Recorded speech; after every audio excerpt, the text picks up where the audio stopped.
এনার নাম রাগিনী। রাগিনী আমাদের খুবই রাগী, তাই জন্য নামটা দেওয়া হয়েছে রাগিনী।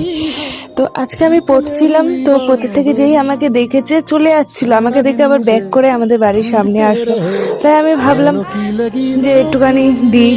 আর হাতের কাছে সেরকম কিছু পাইনি, আর মাকে বলছি যে তাড়াতাড়ি দাও, আর বারবার ডাকছি ওকে যে চলে যাস না, দাঁড়া। এবার ঠিক দাঁড়িয়ে রয়েছে, আমি ভাবতে পারিনি যে ও দাঁড়িয়েই থাকবে। তো আমি ওকে দিচ্ছিলাম, যা যা সবজি ছিল হাতের সামনে সেগুলো দিচ্ছিলাম, যে ও খাচ্ছিল, ঘরের ভেতরে ঢুকে আসছিল। তারপরে ও সেবা নেওয়া হয়ে যাওয়ার পরে আমি ভাবলাম যে ওকে একটুখানি আমি আদর করবো, একটু ধরবো। কিন্তু যেই আমি ধরতে গেলাম, আর সেই অমনি দেখো আমাকে গুঁতো দিচ্ছে। মানে আমি ওকে ভালোবেসে খাবার দিলাম, ও আবার আমাকে গুঁতো দিচ্ছে। এটা নাইনসাফি করছে ও আমার সাথে, প্রত্যেকবার এরকম করে। আমাকে দেখলে চলে আসবে, আমি সেবা দেবো ওকে, তো তারপরে আবার আমাকেই গুঁতাতে আসবে। এটা কি সঠিক বলো? এখন খাওয়া দাওয়া হয়ে গেছে, নিজের মতন চুপচাপ চলে যাচ্ছে।